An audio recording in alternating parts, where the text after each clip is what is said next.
Bienvenue dans Trajectoire commerciale, un balado qui met en lumière le parcours d'entrepreneurs de la région qui aspirent à relever un défi de taille, celui de mettre en marché un produit innovant ou éco-responsable.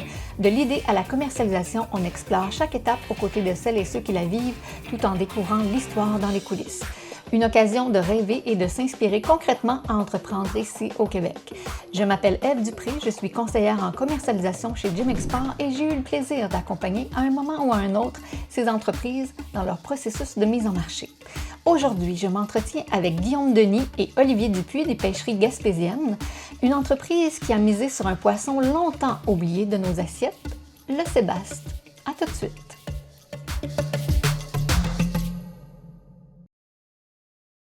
Alors bonjour Guillaume, bonjour Olivier, j'espère que vous allez bien ce matin. Pouvez-vous d'abord vous présenter peut-être brièvement, là, chacun de votre côté, là, un peu votre rôle aussi au sein de l'entreprise Pêcherie Gaspésienne? Commençons par toi Olivier. Parfait. Bien, Olivier Dupuis, copropriétaire et directeur général chez Pêcherie Gaspésienne, copropriétaire depuis 2021, mais dans l'entreprise depuis 2007 et même avant comme étudiant. OK, super. Guillaume? En fait, moi, Guillaume Denis, coordonnateur import-export aux Pêcheries Gaspésiennes, donc je m'occupe de tout ce qui est logistique, promotion. Puis je suis aux Pêcheries Gaspésiennes depuis environ 4 ans dans ce poste-là, mais j'ai déjà été aussi à la poissonnerie étudiante. Ben oui, c'est beau à voir, fait que vous êtes vous couvrez quand même pas mal de fonctions stratégiques de l'entreprise. Puis avant d'entrer dans le vif du sujet, justement, là, le projet qui nous intéresse plus particulièrement aujourd'hui, est-ce que vous pouvez quand même nous parler au global de Pêcherie Gaspésienne? C'est quoi vos principales activités ou qu'est-ce que vous faites? Qu'est-ce que vous mangez en hiver chez Pêcherie Gaspésienne? Ben, dans le fond, on est une entreprise qui est tout de même assez diversifiée. On transforme à peu près toutes les espèces de poissons de fond, mais à l'intérieur de cette transformation-là, c'est bien sûr qu'on fait la première transfo. Mettons en filet frais, filet congelé, poisson entier, frais, congelé. Mais on fait aussi des produits fumés, à chaud, à froid. Fait que là, on y va avec le turbo, le saumon, la truite, le maquereau, et j'en passe, fumé à chaud et à froid. Puis aussi, on fait la morue salée séchée Gaspécio, la morue qui sèche à l'ancienne là, sur les vigneaux. Ça, c'est quelque chose qui reste à peu près juste nous qui faisions. Bon, on fait partie du consortium Gaspécio qui inclut Poisson salé gaspésien et le lièvre et le moyen. Mais il reste nous là, qui faisons la transformation de cette morue-là. Juste pour que les gens comprennent bien, là, les vigneaux, ils savent peut-être pas c'est quoi. C'est vraiment quand on voit la morue là, ouverte, là, étalée comme une petite peau sur des racks là, en plein air, c'est ça? Là? Donc, Oui, la morue est tranchée papillon qu'on appelle, là, est ouverte. Puis, c'est ça, elle est salée. Elle est salée à notre usine de transformer, salée à notre usine de Rivière-au-Nord, puis elle s'en va à notre usine de Petit-Cap pour justement sécher à l'extérieur sur les vigneaux. C'est comme des genres de racks où ça sèche en plein air. Puis c'est sûr que si jamais il fait vraiment pas beau, on peut utiliser les séchoirs mécaniques, mais le plus qu'on peut la faire sécher dehors, meilleure est la qualité. Parce que c'est ça qui fait partie de la méthode ancestrale puis de la conservation un peu du patrimoine aussi, d'utiliser cette méthode-là là, qu'on ne voit pas nécessairement à d'autres endroits encore, puis que le climat gaspésien permet. Ben oui. Fait que c'est tout ça, là, quand on visite le parc Forillon, puis qu'on voit, puis qu'on en apprend sur la pêche, c'était cette méthode-là qui était utilisée à l'époque, que vous avez perpétuée chez Pêcherie Gaspésienne, puis que vous vendez encore un peu à travers le monde, là, cette morue salée séchée-là. Super. Absolument. Ah, intéressant. Ouais, on exporte aux États-Unis, Porto Rico et Italie. Génial. Dernière petite chose, c'est qu'on fait aussi le homard. On ne fait pas la transformation du homard, mais on est sur le marché du vivant là, pour le homard, mais on en vend aussi aux usines qui font la transformation. Okay, du réemballage. On sait que le homard est très populaire et de plus en plus présent dans nos eaux, donc c'est quelque chose qui occupe quand même une bonne place chez vous, là, le homard vivant, tout ça. D'accord. Et puis, maintenant, c'est sûr je voulais plus particulièrement vous parler du grand dossier du Sébaste, qui a fait un grand retour en 2024, si je ne m'abuse, là, par rapport à l'ouverture officielle de la pêche. Mais est-ce que vous pouvez nous résumer un petit peu, grosso modo, c'est quoi le projet qu'est-ce que représente le projet Sébaste chez Pêcherie Gaspésienne? Comment vous le travaillez, puis ça part d'où cette histoire-là, là?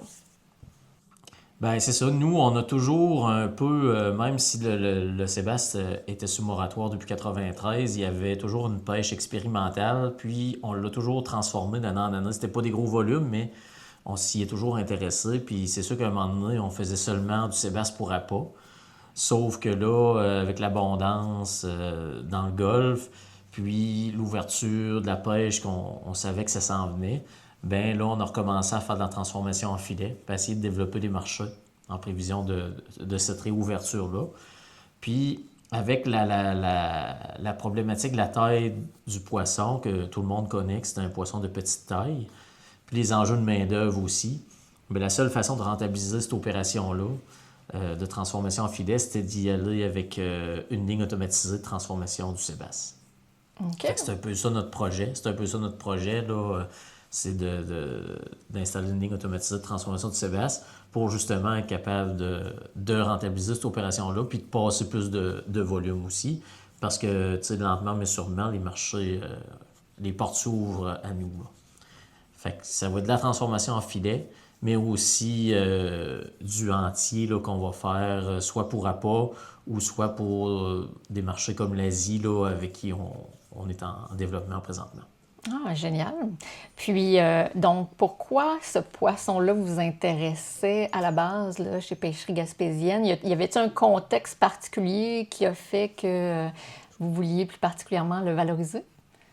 Bien, c'est sûr que moi, je pense que aussi quelque chose qui a amené, le contexte qui a amené le fait de mettre vraiment beaucoup d'efforts dans le sébaste, c'était que jusqu'à 2022-2023 environ, c'était le turbo, le flétan du Groenland, qui était l'espèce la plus transformée.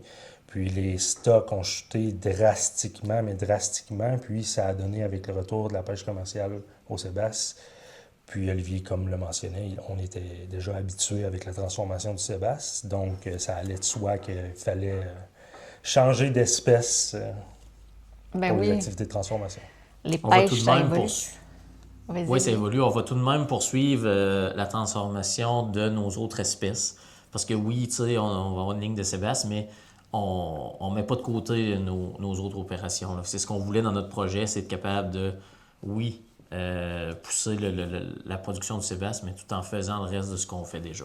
Fait que la ligne est adaptée à ça. OK. Fait que ça vous a permis de vous diversifier dans un contexte où, effectivement, il y avait des espèces qui chutaient drastiquement, comme tu l'as dit, Guillaume. Fait que ça vous permet de rester un petit peu à flot dans vos opérations pour maximiser un peu votre capacité de transformer puis garder votre place aussi sur les marchés là, en proposant de la nouveauté à vos acheteurs. Intéressant. Puis, c'est ça, tu en as parlé un petit peu de l'historique, Olivier, tout à l'heure, de la pêche au sébasse, mais c'est quelque chose qu'il y avait à l'époque, qu'il y avait là, plusieurs années. Est-ce que tu peux nous parler un petit peu plus de l'historique, ou Guillaume, ou il y avait quelque chose? Nos grands-parents connaissaient le sébasse, là, si je ne me trompe pas. Oui, exact. Olivier est peut-être plus outillé pour moi pour parler de toutes ces années-là, parce que mine de rien, quand je suis arrivé, moi, le sébasse, c'est presque arrivé en même temps que moi. OK. Mais c'est quand même, c'est ça, il est tombé quand même dans l'oubli, on peut dire, là, au niveau de l'œil du consommateur, parce qu'un poisson qui est pas aussi populaire nécessairement que la morue, puis qui pas disparaît, mais qui est sous moratoire pendant une trentaine d'années, mais c'est clair que le consommateur perd l'habitude d'acheter ce produit-là. C'est ça, voilà. Si je peux renchérir ce que Guillaume dit, c'est que oui, effectivement, l'usine a été fondée en 83, puis elle allait jusqu'au moratoire de la morue et du sébasse en 93. Bien, Pêcherie Gaspésienne a transformé beaucoup de sébasse. Chiffre de jour, chiffre de nuit. Fait qu'il y avait beaucoup de volume. Mais c'est sûr que dans ce temps-là, les sébasses étaient beaucoup plus gros. Oui. Fait que c'est d'où l'enjeu aujourd'hui oui, c'est un poisson qu'on connaît, mais il faut complètement reconquérir les marchés parce qu'on a une taille qui est beaucoup plus petite. Mais c'est ça. Fait que l'entreprise connaissait bien le marché du sébasse. Puis, c'est comme je disais au départ, même si la pêche était fermée, il y avait une certaine pêche expérimentale, puis on s'y est toujours intéressé quand même. Fait que c'était un peu un choix naturel pour nous avec la baisse drastique du flétan du Groenland, Exact, qui a s'y confirmé. intéresser et aller de l'avant. C'est sûr qu'on est allé de l'avant avant même l'annonce officielle de l'ouverture de la pêche, mais il fallait bouger parce qu'il fallait pas attendre qu'il l'ouvre parce que là, on aurait perdu beaucoup trop de temps là, pour développer. OK, fait que vous deviez anticiper, mais qu'est-ce qui rend, c'est sûr, on n'a pas le même poisson qu'on avait à l'époque, mais qu'est-ce qui rend aujourd'hui, là, de nos jours, le sébasse compétitif sur les marchés que vous souhaitez développer? Bien, c'est certain que le prix, premièrement, si on compare aux autres espèces de poissons, que ce soit à chair blanche ou des espèces de poissons de fond dans le Saint-Laurent, ça, le prix, c'est sûr qui est beaucoup plus compétitif parce qu'on parle de deux fois moins cher que certaines espèces comme la morue, par exemple. Il y a aussi le fait que c'est un produit, c'est une protéine maigre, donc ça peut attirer différentes clientèles qui veulent faire plus attention à leur santé, puis le poisson est une bonne source d'oméga 3, de protéines maigres, de minéraux, vitamines. Autrement, c'est l'abondance fait aussi qu'il se distingue des autres espèces de poissons de fond vivant en eau salée, qui sont de moins en moins abondantes. Donc, voilà. Puis au niveau du goût, est-ce que ça ressemble à la morue? Pour les gens qui ne connaissent pas ou qui n'ont jamais goûté, à quoi qu'on pourrait comparer le goût du sébasse? À la morue.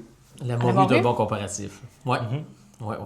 C'est un poisson qui est très... Ce qui peut être attrayant pour plusieurs personnes, c'est que c'est un poisson qui est vraiment polyvalent, d'une chair floconneuse. Donc, tu peux l'adapter à une multitude de recettes. C'est un goût assez délicat. Donc, c'est ça, c'est parfait pour pas mal tout type de cuisson.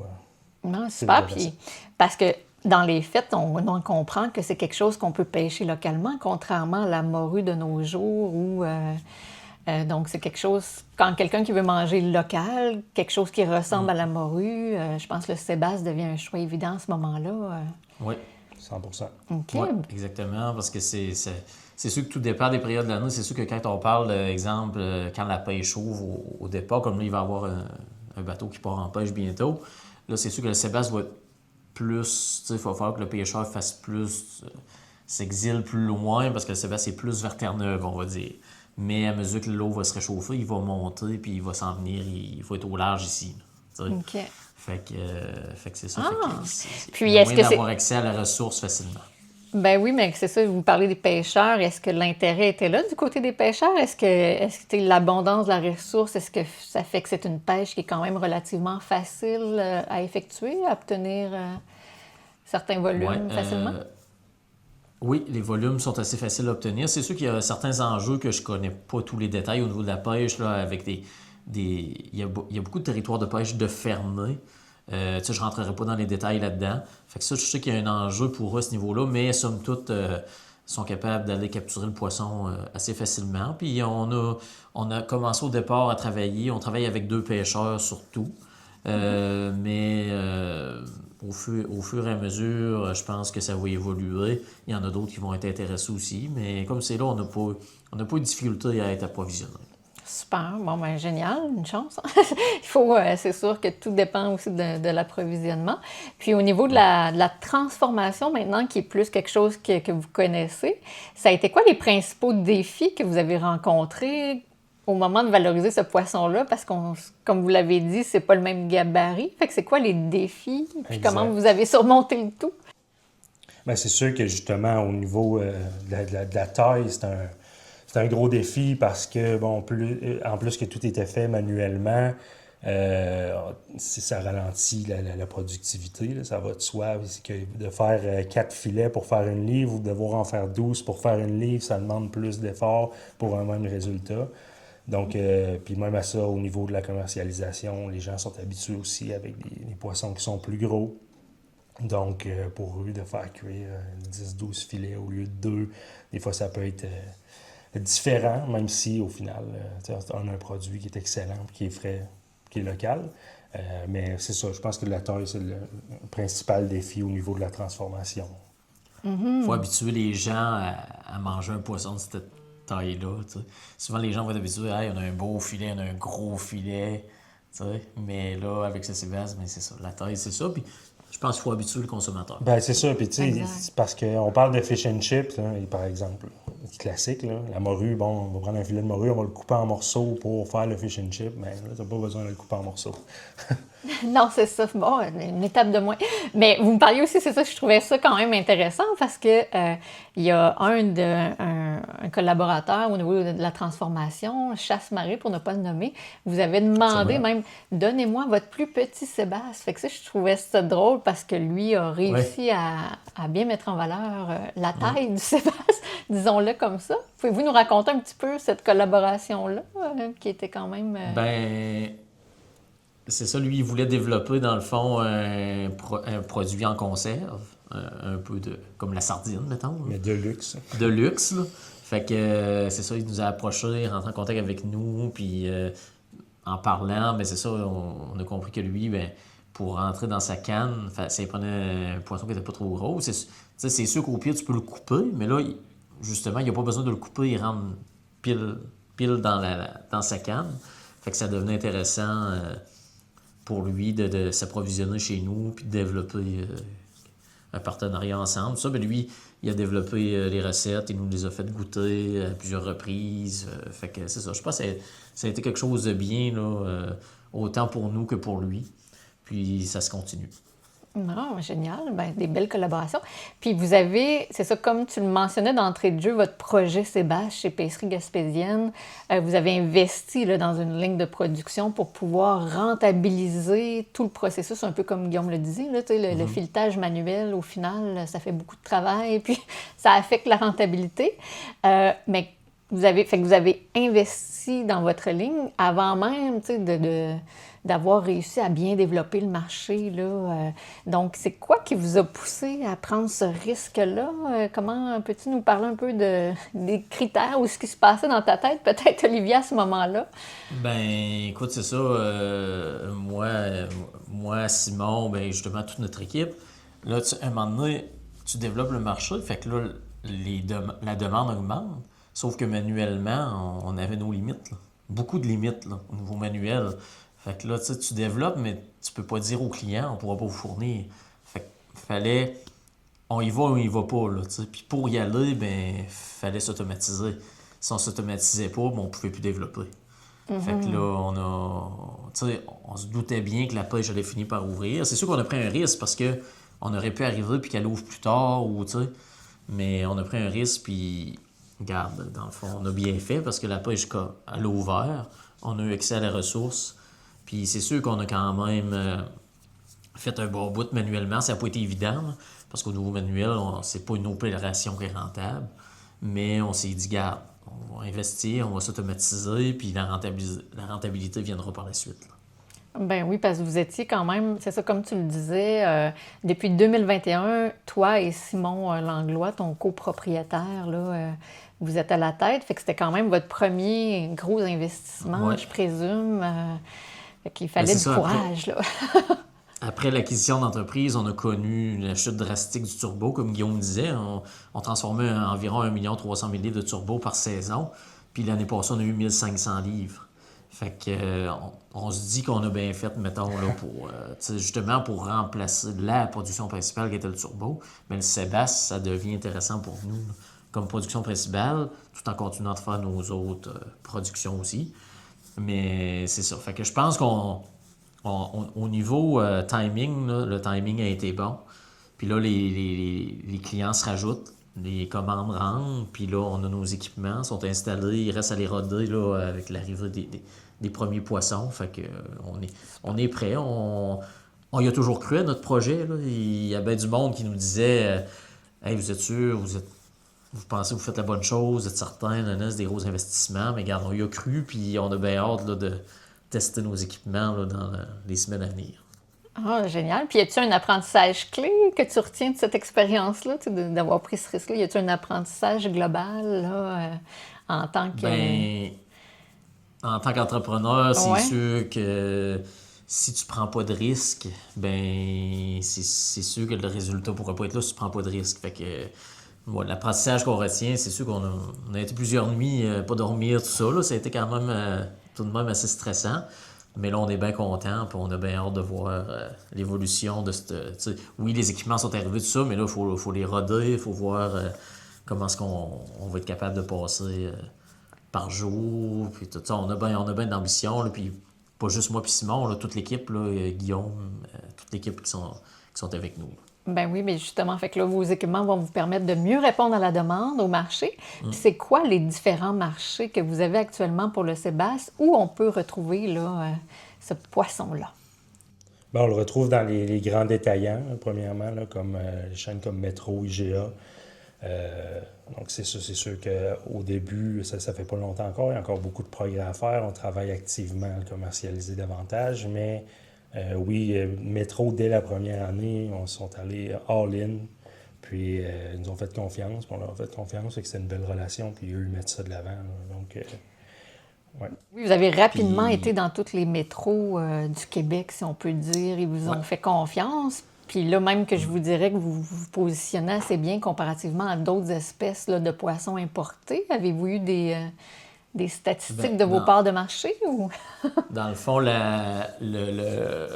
quelqu'un au niveau de la commercialisation chez Métro disait là, l'automne dernier, je crois, là, c'est ça, que dans le fond, en 2025, on avait pris, dans le fond, sur les tablettes, comme 60%, la place de 60% de tout ce qui est tilapia, Tilapia. pangasius, etc. Puis Métro visait 100% pour 2026. Ah bon, c'est encourageant ça, super. Puis, fait que là, vous travaillez avec Métro. Y a-t-il d'autres personnes que vous travaillez pour développer le marché? Parce qu'on sait que c'est quand même des efforts à fournir là, pour stimuler la demande et tout. Avec qui vous travaillez, vos partenaires? Ben, c'est ça, je vais faire un bout, Guillaume. Dans le fond, là, c'est sûr qu'à partir de janvier, on a commencé à travailler avec IGA, Sobeys. Ils sont embarqués dans l'aventure avec nous.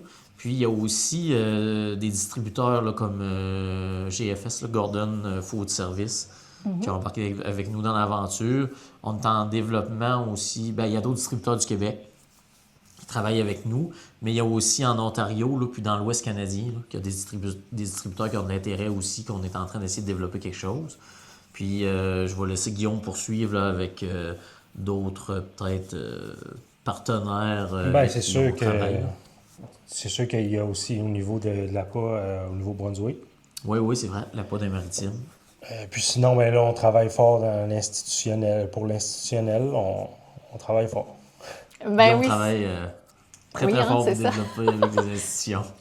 c'est ça. Ça serait quand même logique que nos institutions, nos hôpitaux, nos résidences de personnes aînées, à tout le moins, là, puissent... je sais qu'ils sont des grands consommateurs de poissons blancs, donc ça serait une belle ouverture que ces institutions-là s'approvisionnent en sébasse. Donc, vous avez des partenariats de distribution. Puis, je me souviens que moi et Simon, nous étions même allés ici au manoir Saint-Augustin, Ouais. à Gaspé. Puis, on avait fait déguster à l'aveugle, une petite dégustation à l'aveugle, la boulette de sébasse et patate versus la petite boulette de morue et patates. Puis les résidents, là, pratiquement à l'unanimité, ont préféré la boulette de sébasse. Donc, ça augure bien. Le test de goût, là, a été concluant. Fait que c'est intéressant à ce niveau-là. Le truc, c'est de mettre la vieille morue dans ce temps-là aussi.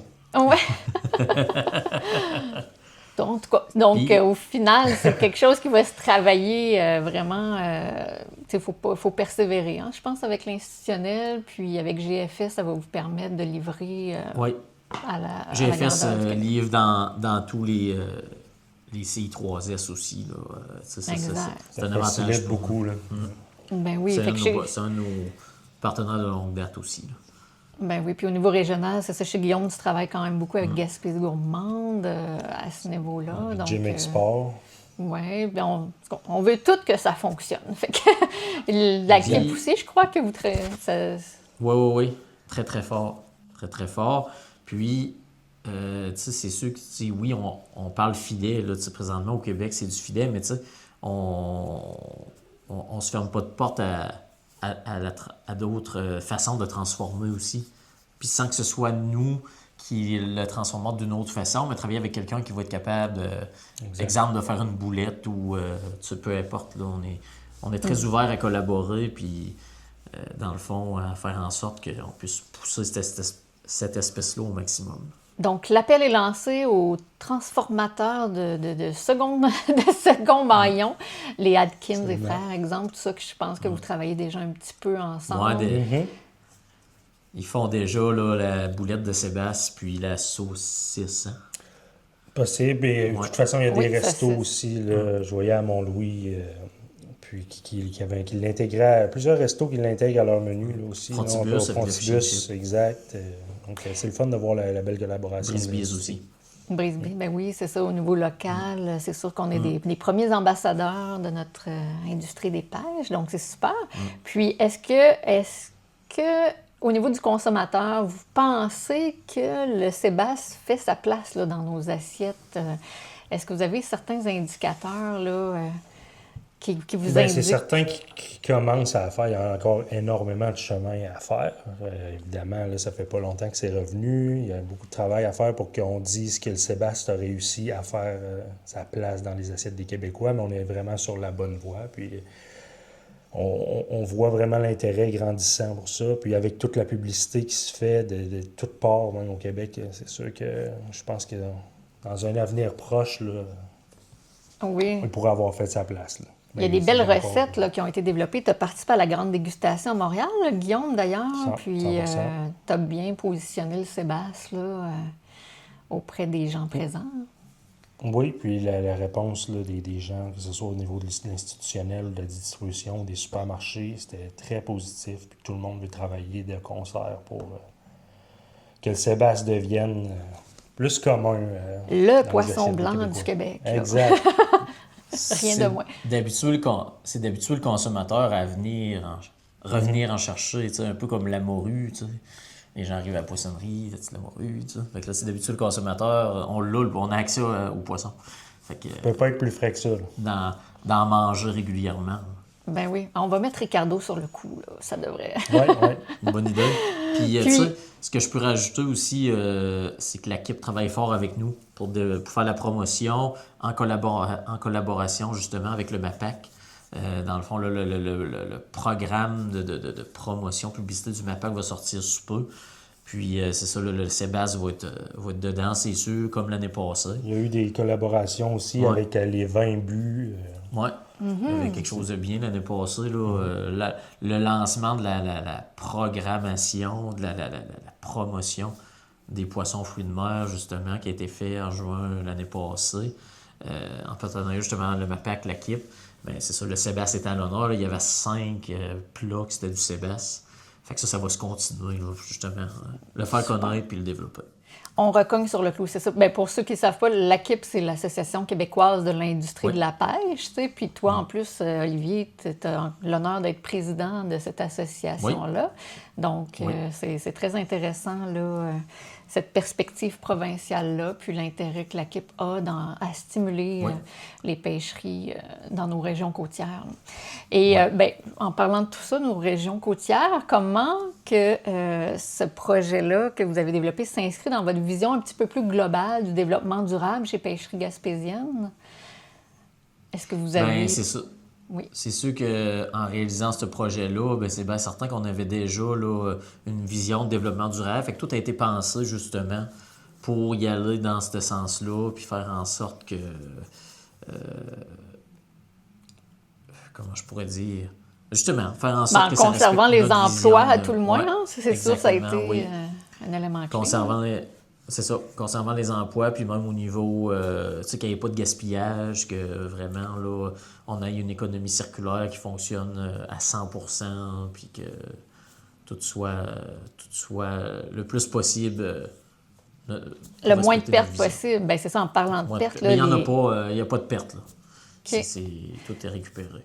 C'est particulier parce que je trouvais ça intéressant quand Guillaume m'avait déjà rapporté cette information-là. La tête, la façon dont le poisson est fait, c'est que la tête occupe un grand volume du poisson là, par rapport au filet.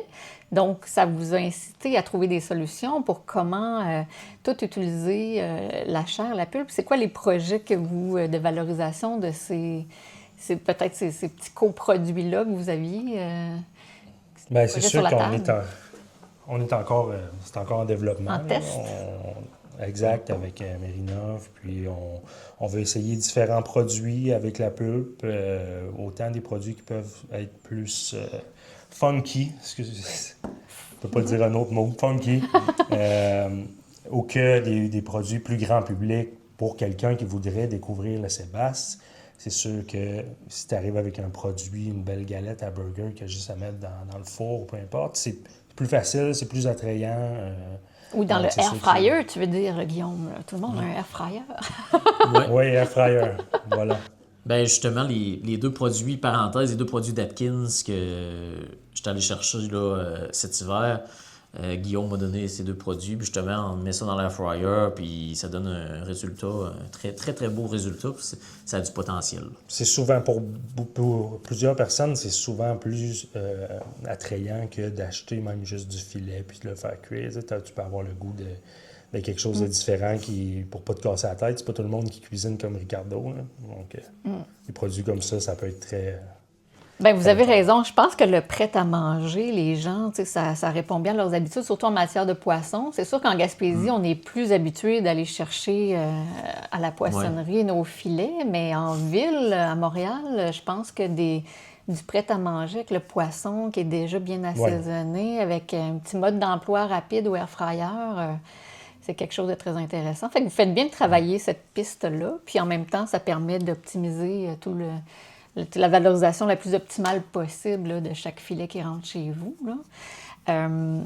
Génial. Puis au moment où Oui, avais-tu quelque chose à rajouter? Ouais, je peux juste rajouter, Ève, c'est ça, dans le fond, la tête étant ce qu'elle est, c'est comme elle occupe une taille importante du poisson. Plus on va transformer, plus on va avoir des volumes importants de résidus.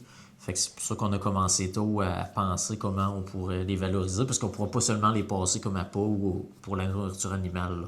Ça va aller plus loin que ça. Fait que c'est pour ça qu'on est en mode qu'est-ce qu'on pourrait faire pour valoriser, pour ne pas être obligé justement de l'envoyer au compostage. Ben, ça peut être une option, mais c'est pas ça qu'on veut. On veut vraiment que tout serve à faire quelque chose. Fait que c'est pour ça qu'on travaille là-dessus, puis on se ferme pas de porte. Là.